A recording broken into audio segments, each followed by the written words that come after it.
everyone, the Flying Scotsman here, and welcome to this video. Now, at the time of recording this video, Microsoft Windows 7 is due to turn 10 years old any day. On October the 23rd, 2009, Microsoft succeeded what a lot of people believe to be one of the worst version of Windows, with what people, myself included, believe to be one of the best versions of Windows. But why was it that way? How did Windows 7 come about?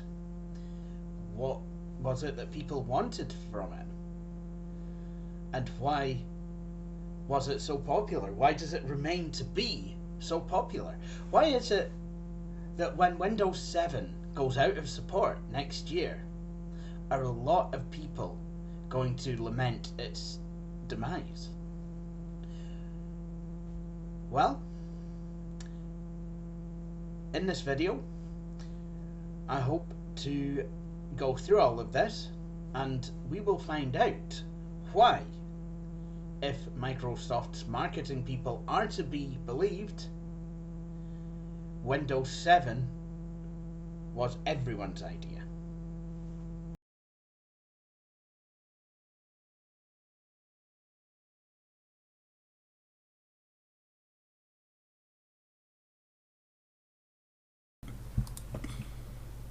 So folks, welcome to Windows Vista. We were here about 2.5 years ago. But here we are. So it's Microsoft's latest operating system before Windows 7 came out.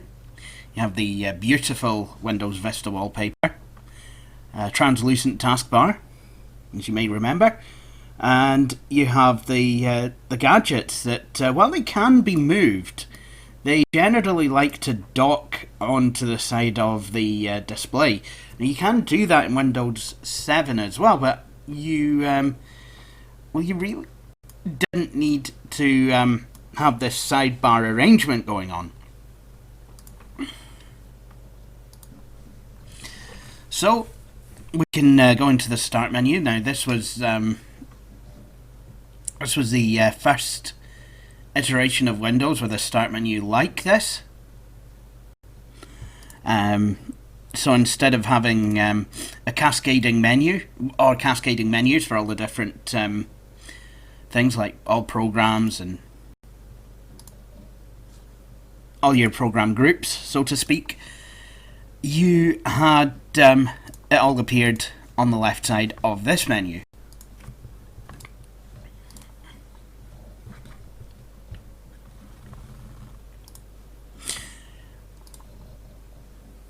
And there's your control panel. Obviously, you had the category view, or you had the classic view.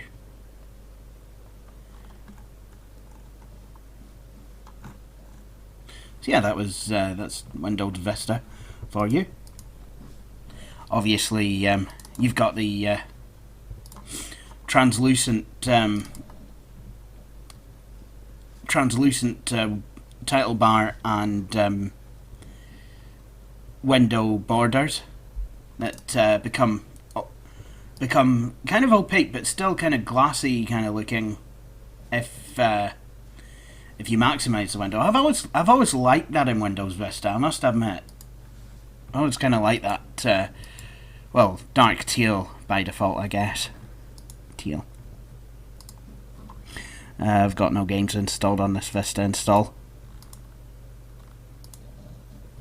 So you had, obviously you had the Aero peak in Windows Vista. I remember one of my former lecturers actually saying about Windows Vista, it would be neat if you had a TV tuner program, like showing TV, and then you could just kind of peek at it.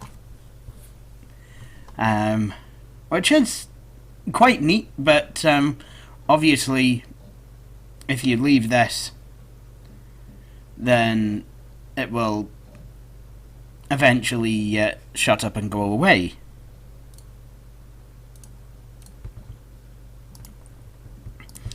Now, Windows Vista obviously did come with Media Player 11, except that in Windows Vista, unlike XP, it was actually translucent, but like the title bar becomes opaque if you maximize it, and then obviously you get your little control panel if you minimize Media Player.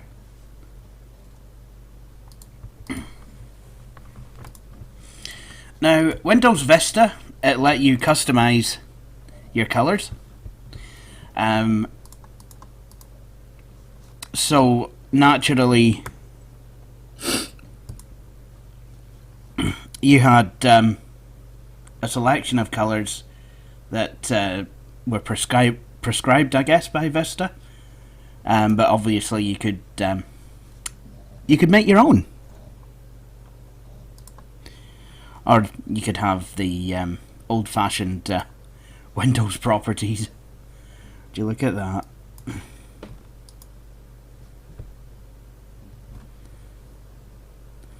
And then you got some neat screensavers.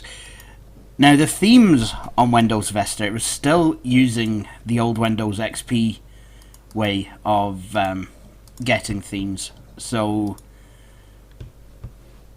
that was something. You still had the old Windows XP desktop themes thing,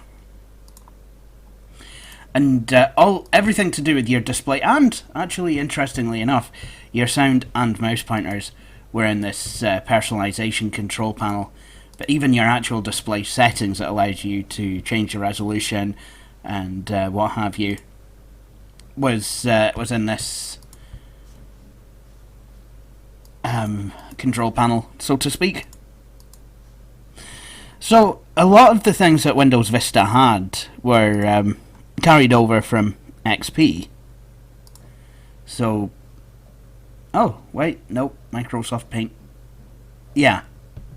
Microsoft Paint, now that's an interesting one, because it was carried over from XP, but the color palette was changed slightly, and it was actually put up at the top rather than down at the bottom as it had been for so many years.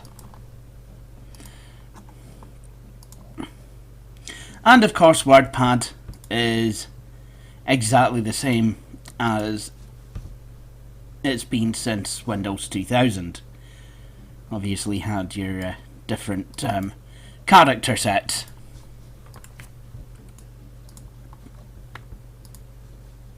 Help make Windows better. What, by inserting a Windows 7 disk?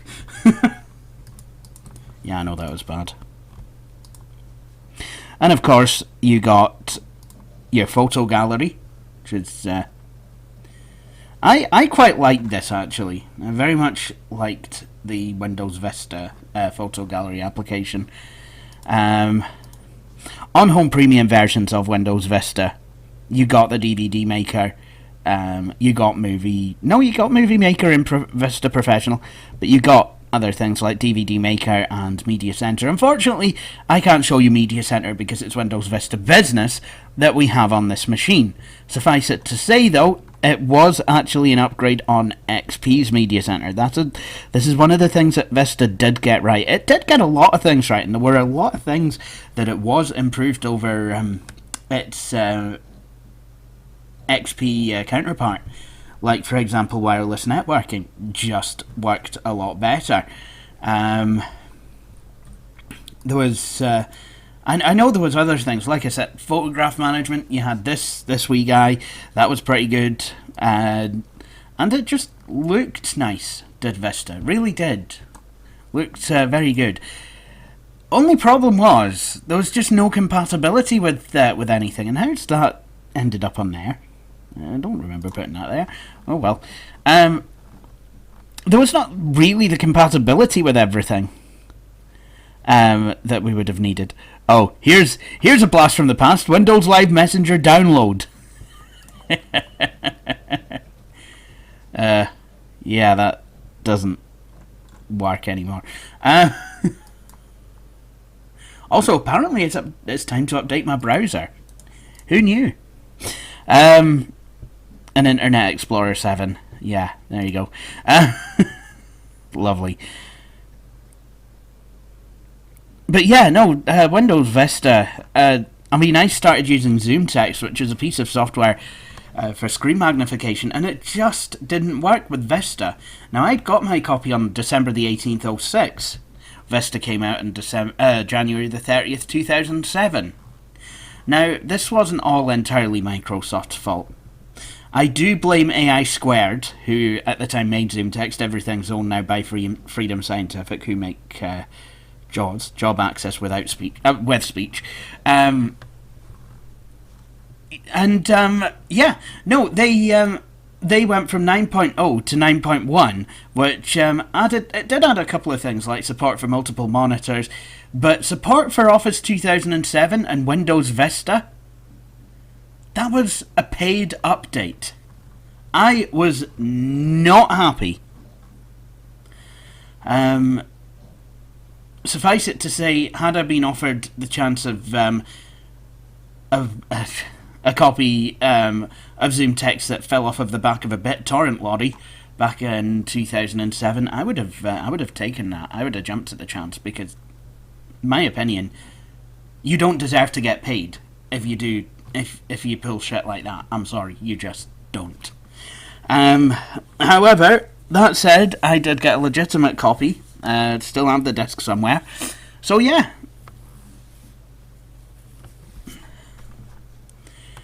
BitTorrent. Who actually uses the BitTorrent client anymore? I think, yeah.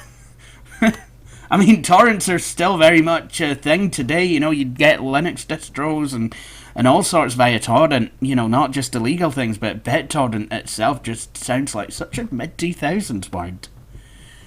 Jings. But yeah, this is Microsoft Windows Vista. It laid down the groundwork for what Windows 7 would become. I think there is part of me, and I hate to admit this, but there is a part of me that feels that if we'd have been given Windows 7 in January 2007 instead of Vista, we would still have faced a lot of the same problems, what with compatibility and with the speed of the operating system. Maybe not as much as we did with Vista, but certainly there was compatibility was just not there. A lot of hardware manufacturers just sat around. So Vista had came out and wasn't even usable. I mean, there was a lot of computers on the shop floor in PC World. I went to actually look at Windows Vista at PC World because I discovered that there was one within walking distance from from where I was living at the time. So I walked along to have a look at PC World, had a look at the hardware there, had a look at some of the computers, and there was a bunch of machines running Windows Vista Home Basic. No Aero at all. I mean, even in Vista Home Basic, you did get the Windows Aero user interface. It was just, you just didn't get the transparency. So it would look like this, which I think is absolutely fine. But yeah, no, you didn't get Aero or anything like that. You just, and the drivers, they were just basically ones that Microsoft had installed. It was almost like someone had went round with a Vista upgrade disc and been like, "You're going to upgrade this computer to Windows Vista, so that's not going to do." And yeah, nobody was ready for it, even though we'd waited about 5.5 years from the launch of XP to Windows Vista. Nobody was ready for Windows Vista. So that is Vista, though. So let's shut it down. To do that, we have to go to Start, and that button? No, that'll just put your computer to sleep. Yes, you can set it to shut down, and that's what I used to do all the time, every Vista install. But no, that's the sleep button. So to get to shut down, you have to go here, and then click to shut down. Nice idea, Microsoft.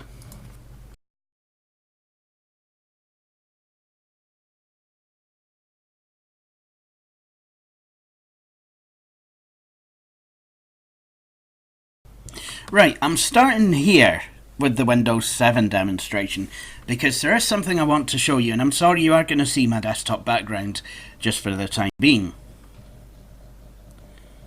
So whereas Windows Vista had really no splash screen to speak of apart from the rolling green progress bars, Windows 7, well, you got this instead if your screen was capable of displaying a resolution of at least 1024 by 768, which a lot of netbooks at the time weren't. So they would get the Vista startup screen. And oh dear, updates galore.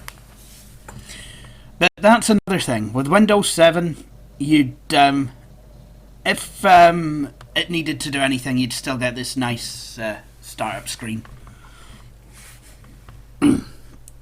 While it was doing it.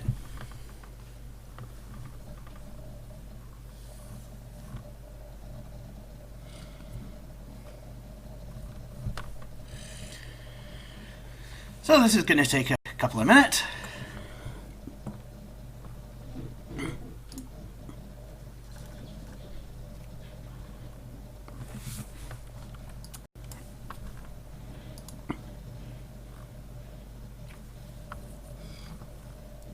Yeah, I really did not think about that.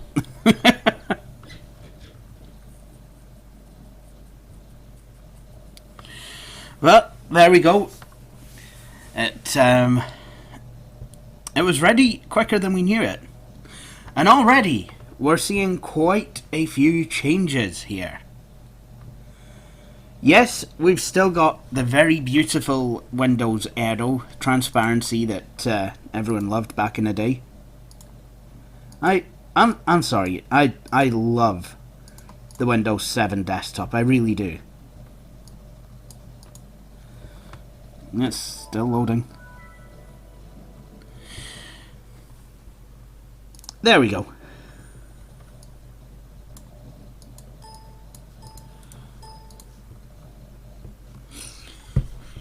So, what's different then? Well, by default, you don't get any gadgets at all on the desktop. You also get the new taskbar and Start Orb. More on that later. The icons are still very much the same as Windows Vista's. The network icon has changed. And yeah. Try to think if there's anything else. Oh yeah. Obviously the taskbar is now double wide-ish. So you have room for both the time and the date on the clock. You can change that back to single wide. And there are ways to actually change the behaviour of the taskbar to the old, so that it behaves more like the old taskbar. So for example, you could... I think there is a way to re-enable the quick launch toolbar. You can unpin things obviously and use that instead. And you can actually change it so that open applications do actually display their titles, as was the case in old versions of Windows. So, first off, let's talk about the gadgets then. So, if we want to get access to the gadgets, again, not recommended by Microsoft, what you do, you right-click on the desktop, go to gadgets, and then boom, there we are. So, you could put a clock. You can stick that anywhere on the desktop. CPU meter. Oh yeah, the media center widget.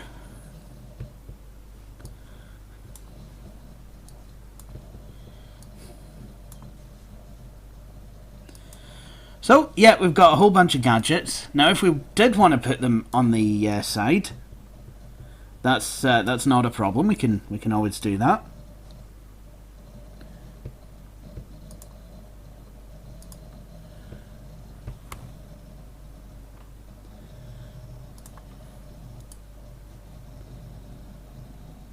Obviously, it still stays full size, but there are gadgets that still suit themselves more to setting on the side of the taskbar. But, like I said, because it's not really the most secure thing to do, and because my desktop looks untidy, I'm going to take these away again. Now, what I did used to do back in the day is I used to have a bunch of clocks on my Windows 7 desktop. So what I would do is set one clock to my time, then another clock to US Eastern Time, because I like to speak to people on the Eastern Seaboard.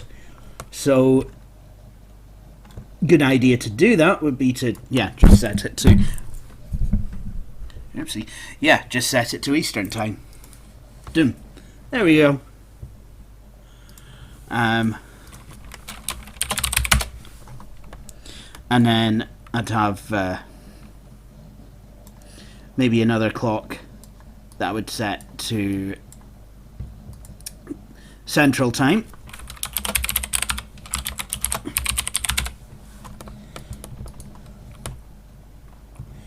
I mean, these are the sorts of things that I guess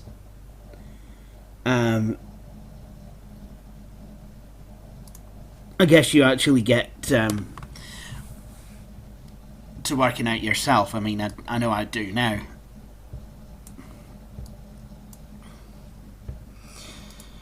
I knew very few people on Mountain Time, so but I do know someone in California, so I know a few people in California now. So I had a clock set to Pacific Time.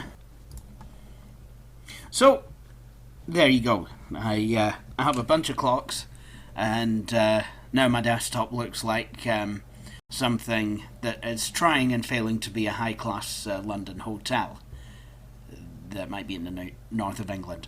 Anyway, so what about this new taskbar? The taskbar that I used to call the dock. Well, let's see how it works. I have applications on here, but none of them are running. So, what happens if I was to run one of these applications? Well, it draws a square around them. What happens if I was to run some applications? What happens if I was to run some applications that weren't docked to the taskbar, or pinned to the taskbar, rather?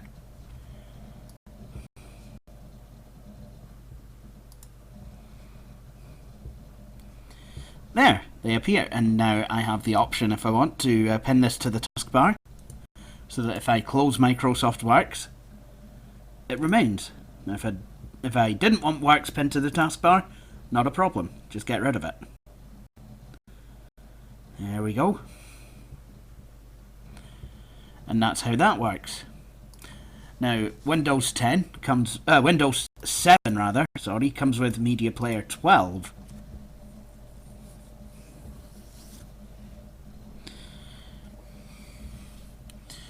Which is basically a lot like Media Player 11, but slightly different, slightly tweaked, and was not available on any other versions of Windows. And I believe it is still actually included in Windows 10 to this day, although I'm pretty sure Microsoft will be deprecating. Well, they have pretty much deprecated it. They will probably be stripping it out at some point and moving us all onto the failed GNU music. So, we've got Media Player. Now, do you remember the cute little mini Media Player control panel thing that we used to get? Not anymore. However, all is not lost if you wanted to change tracks and you were in Microsoft Word? Microsoft Work? Just the one. Microsoft Word, if you were, let's say, doing your dissertation.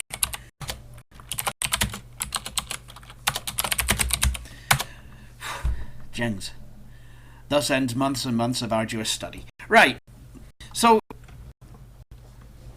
if you're working away in another program, you could just mouse over to the Media Player button. We've got Aero Peak. But we also have various buttons that have been made available to us through Aero Peak. So we can play a song, fast forward or rewind. Now I will say, I did prefer having the Media Player, the mini Media Player button panel, because there's more buttons. But, you know, this is what we got, and, you know, I guess we've gotten used to it, but this is why, well, I guess this is why I like having a multimedia keyboard, so I've got access to a lot of the things. Then again, you really don't need much, apart from a stop button might be nice if you wanted to completely stop, because I'm OCD that way, and maybe a volume adjuster might be nice, because I might want to adjust the volume of the music, but not of my system entirely. That would have been nice if they'd have kept that, because that is something that I did use quite a bit. So let's take a look at, I realise now that I've been calling Aero Peak the wrong thing. Aero Peak is this.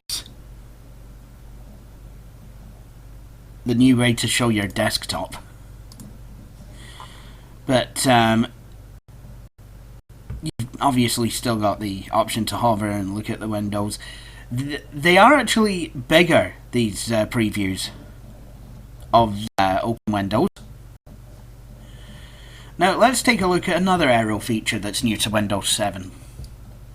Aero Snap. So we've got Word and Media Player open. So let's say I wanted to watch a TV show on Media Player. I could snap that to the right and snap that to the left, so I can be there typing away in Microsoft Word and I've got my TV show going. Totally still working. Yeah, I can totally work while watching The Simpsons.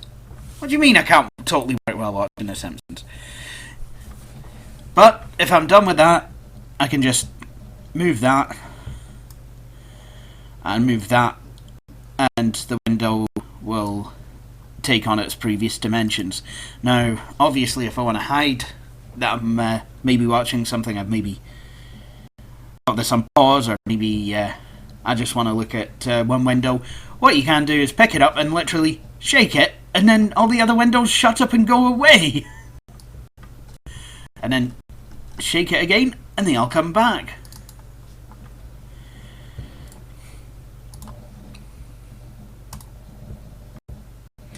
Now I know that Aero Snap is probably used, but I'm not sure how much people use Aero Shake. They shake the window and make the others disappear. So, now that we've done all that, let's have a look at the start menu. As you can see, very, very similar to Windows Vistas. You have all your program groups open within this one window, and they open up like the navigation pane in Windows Explorer, just like Windows Vista.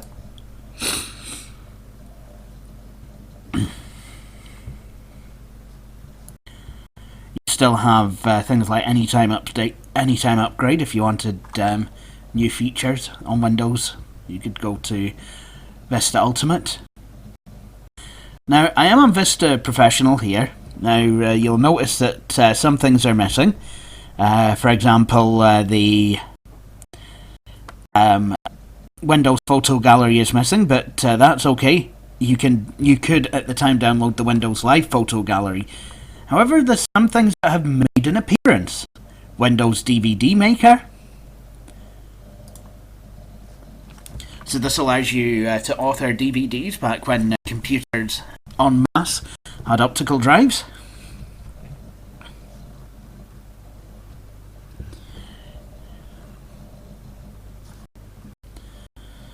There we go. And Windows Media Center. New version for Windows 7, improved over the Vista version, which itself was an improvement over the 2005 version for Windows XP.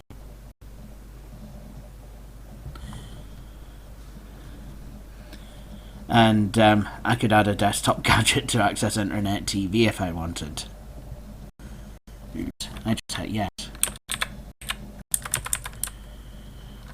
So this is very similar to Windows Vista's Media Center, but like I said, there have been improvements.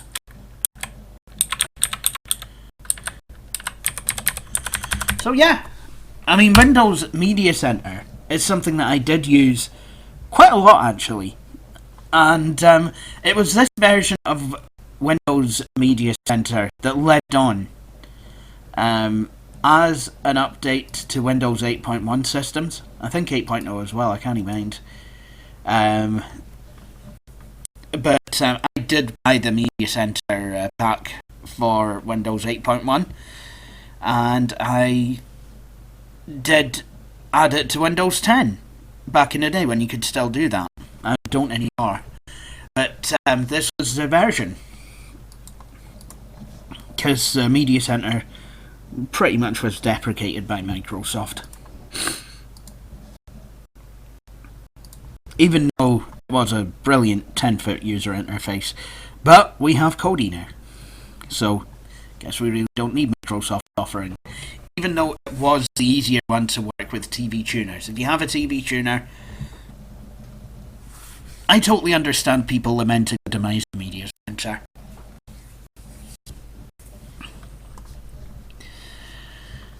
So yeah, that's Windows 7's media features that for the first time are now the professional version. You really don't sacrifice much by going to the professional version over the home premium version. If anything, professional really is a superset of home premium. It's not just a different fork in the road, which actually makes it a wee bit pointless to upgrade to Ultimate unless you literally want the BitLocker capability and the option for installing Windows in multiple languages. If you want those things, then yeah, you do need Windows 7 Ultimate. If not, for most people, Windows 7 Professional would suffice. I know that it did for me, whereas I did go for Vista Ultimate. Now, when I had TechNet a few years ago, I did have Windows 7 Ultimate. And, it was really not much different to Windows 7 Professional. So, yeah. I guess you just have it just to have it. But obviously, those extra languages, they're going to take up about 34 gigs of space. I don't want to use all that disk space. I don't need to use all that disk space. So, we can take a look at the control panel. That's changed ever so slightly. So, yes, we have the category view. But instead of going to classic view, we can either view by large or small icons or category view. And yes, it is extremely webby. So Nathan Lineback disapproved.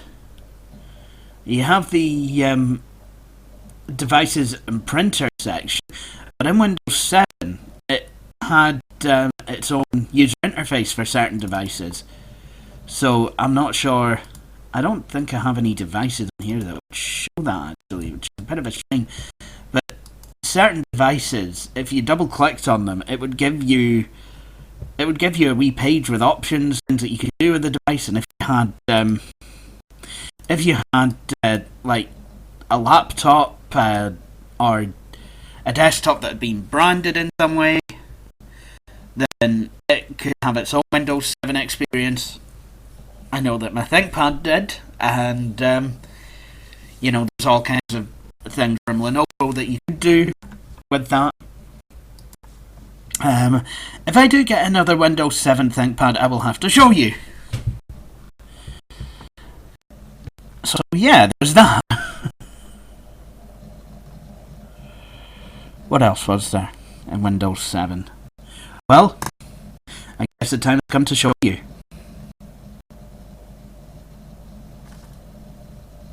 Look what I can do, even in VMware. Yes.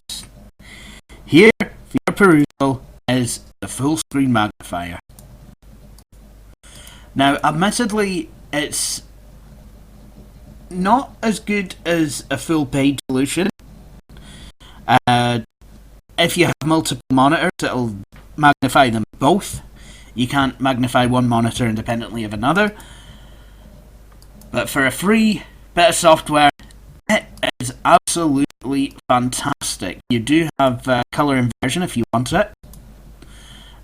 You can set how much a view changes when zooming in or out. I would leave that to 100% because otherwise the text starts to look a bit distorted. You can follow the mouse pointer, keyboard focus, or have Magnifier follow the text insertion point. Now, Windows 7 was the only version of Windows where this worked properly, didn't jump about the screen.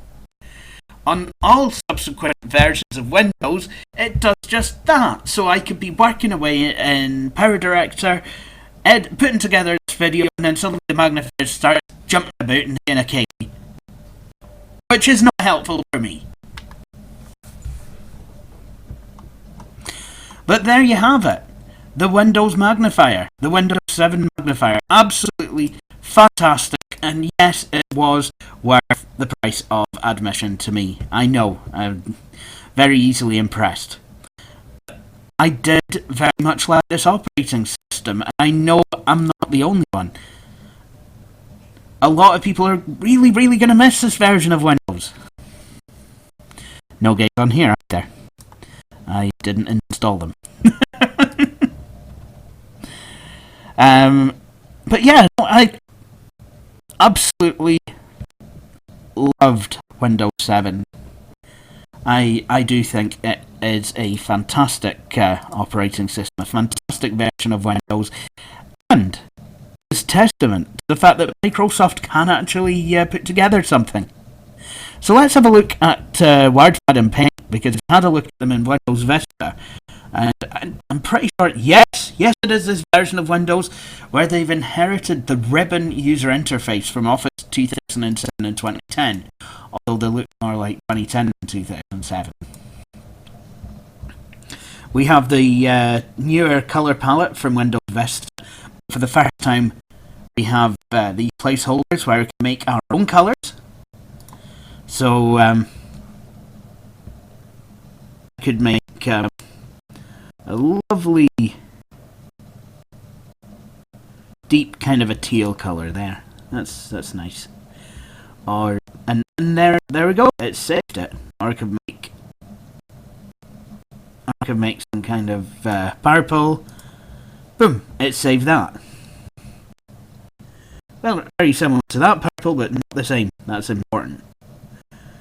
And it actually, if you hover over the colours, it actually says what colours they are. So, yeah, Paint has changed quite a bit, and you've even got the Microsoft Office style file menu.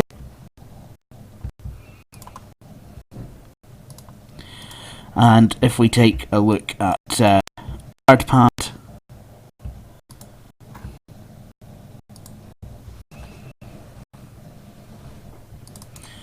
and there you see that it too has the ribbon interface, and they've actually made it, in my opinion, easier to do certain things like inserting pictures or making new drawings. Just, yeah, it's just quite a nice experience. There's also highlight. I mean, it's still basically Wordpad, but there are just a couple of features that make it a bit more pleasant to use if Wordpad is what you have.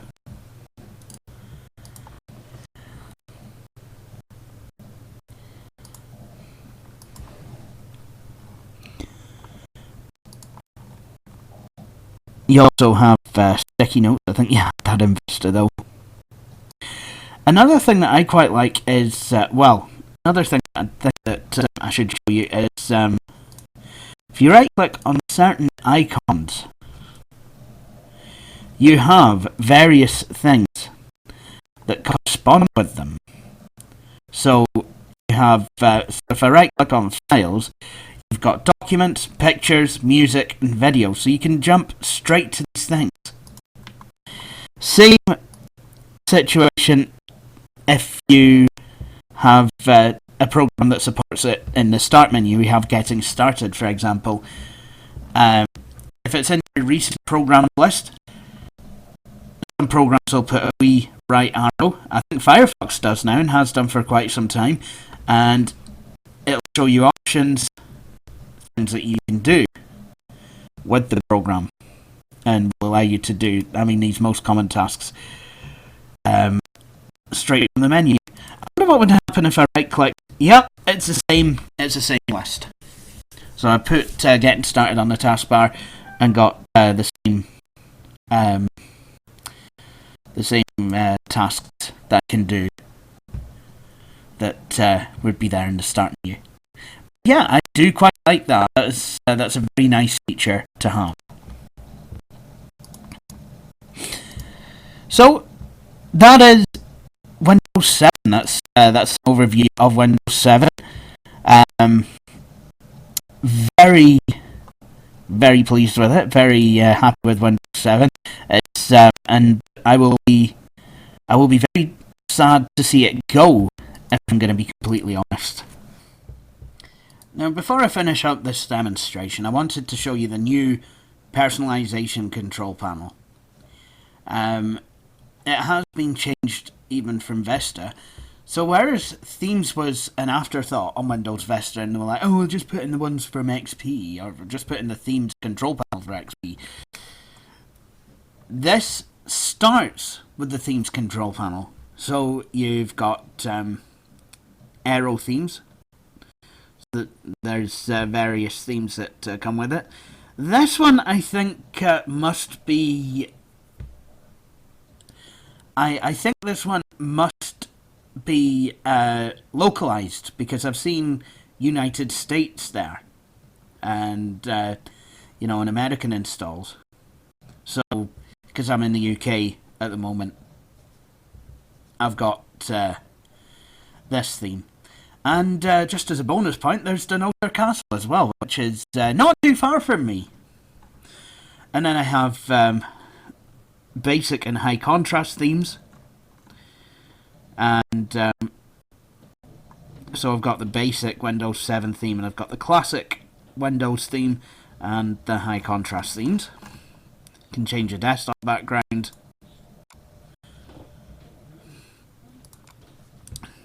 Can change the color. There's a lot more choices of default color on Windows 7.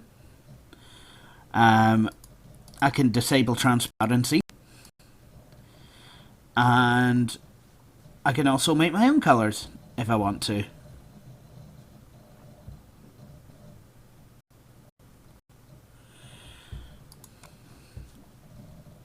Can also change the sound and add a screensaver. But you'll notice what's not on here. You'll notice that the resolution, the display settings where you can change resolution, is not in this control panel. And changing the mouse pointer has been demoted to a wee link on the left hand side, but that's not an issue. None of these things are an issue, really.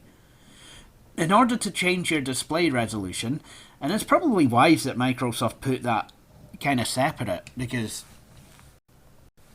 If you just want to customize your desktop and make it look pretty, you might not want to be able to get into the options where you're changing your screen resolution so easily. That's probably not a good idea. Yes, it's to do with the screen, but slightly different. So if you wanted to get into the options where you can change your screen resolution, what you do is you right click on the desktop and go to screen resolution, and there you go. And you can change all your display settings. And there you go. See what video card you have. Windows Vista, Windows 7 also has the Windows Experience Index. So I've not done that here, but it is here if I wanted to.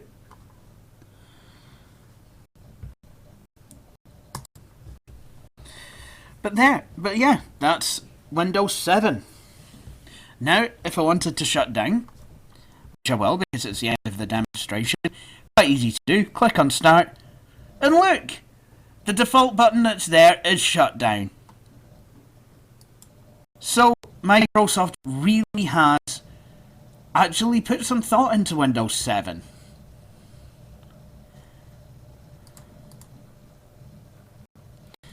Waiting for background programs to close. So there you have it. So that is the story of Windows 7. But what about my experiences? What did I think of Windows 7? Well, Windows 7 for me was about the magnifier. That's what the price of admission was for me personally. Like I had said, I had thought Windows 7 ready, quite childishly I must admit, I had thought Windows 7 ready in January of 2009 when I tested it. However, when it did come out, I had pre-ordered it from the Ultimate Steel. Now, the Ultimate Steel actually was a website that offered discounted Microsoft Windows and Office software to students. I don't know if it's still going or not. I've not been a student since 2011.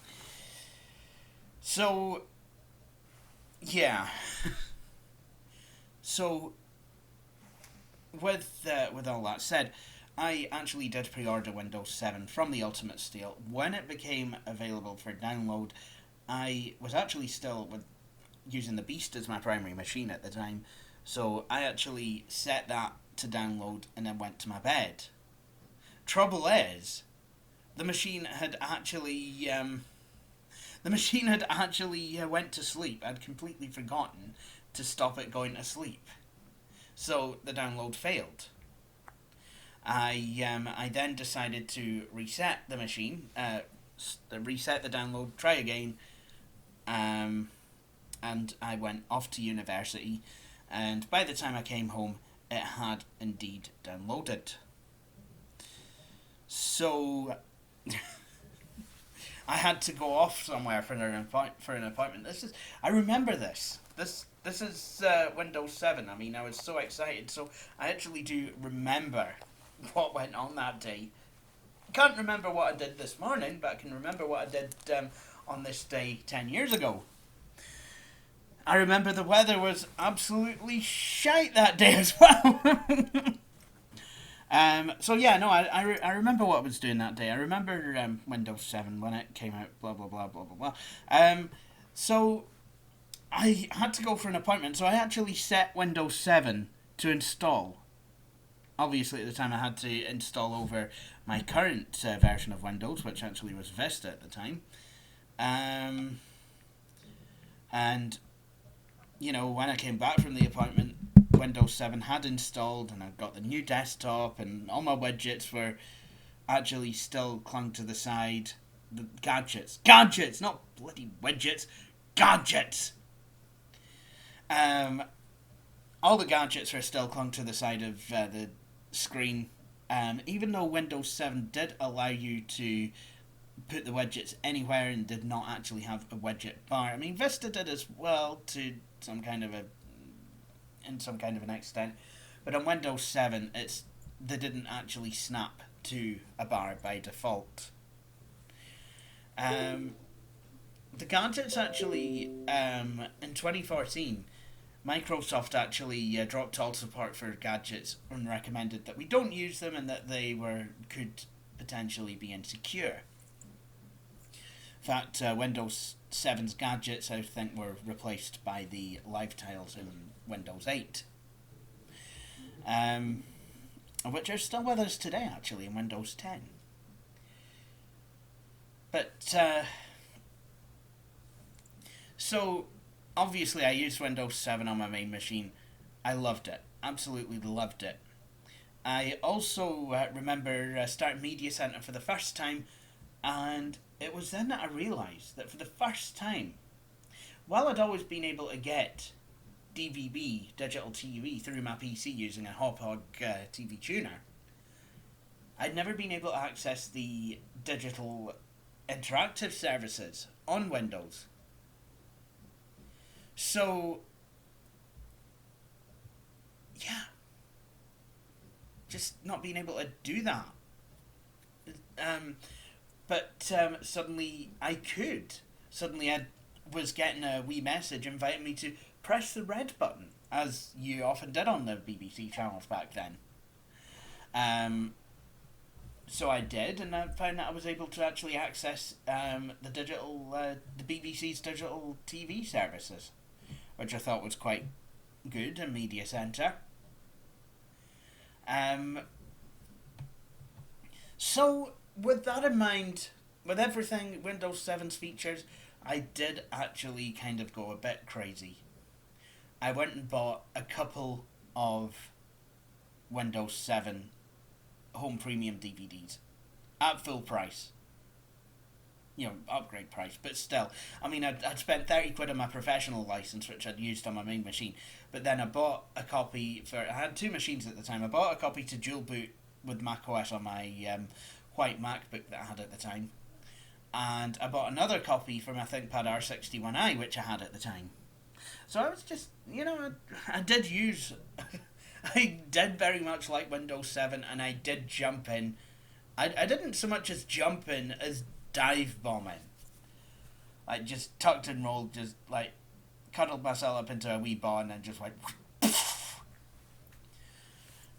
I was really excited about Windows 7.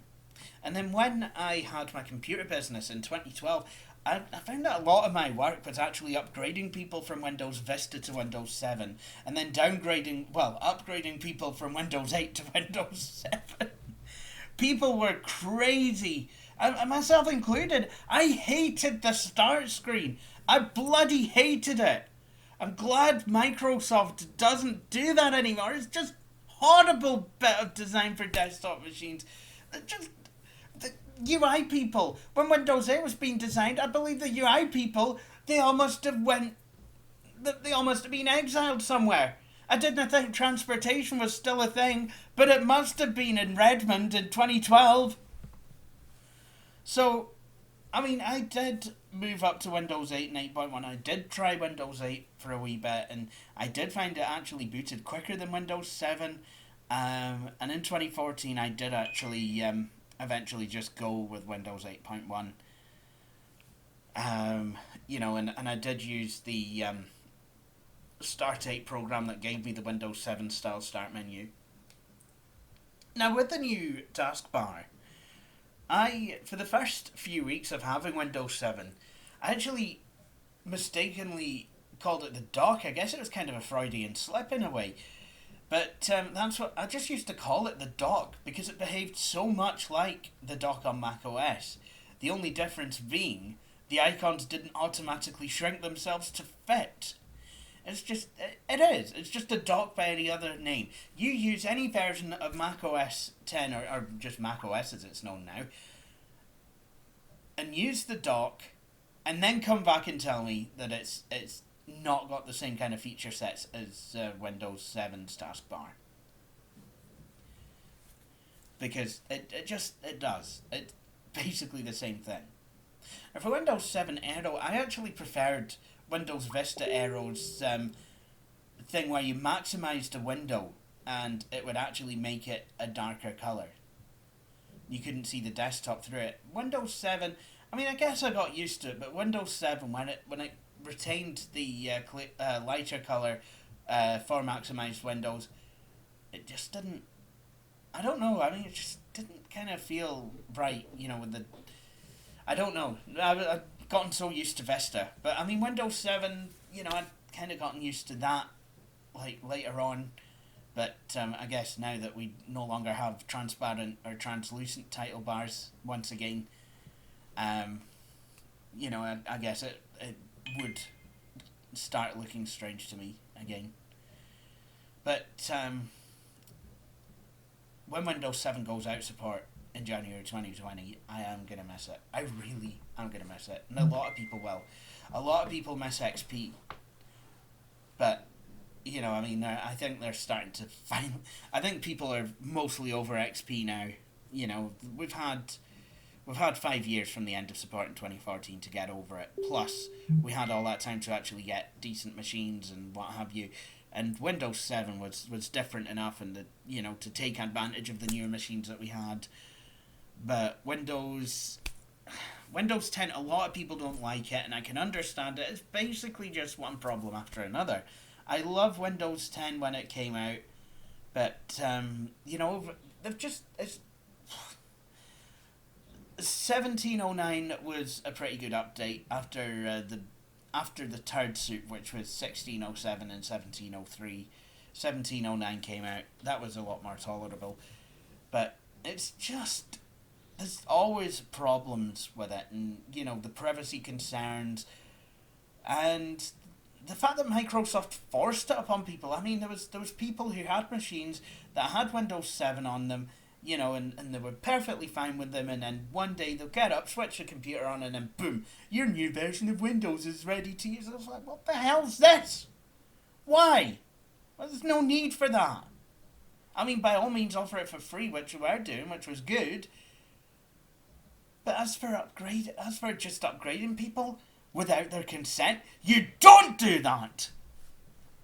You know, if this had happened in the 90s, Microsoft would have been hung, drunk, and quartered by the Department of Justice. But, well, Windows 10, I'll save that for another video. So, come and tune in 2025 when we will be looking at 10 years of Windows 10. But for the meantime, I'd like to thank you all for watching my video. If you're wanting to see that Windows 10 video in 6 years, then please be sure to subscribe to my channel and hit that bell for notifications wherever it is. Is it up there? Is it down there? I don't know. They keep changing the interface. Anyway, thank you for watching, and please join me for my next video. Cheery bye.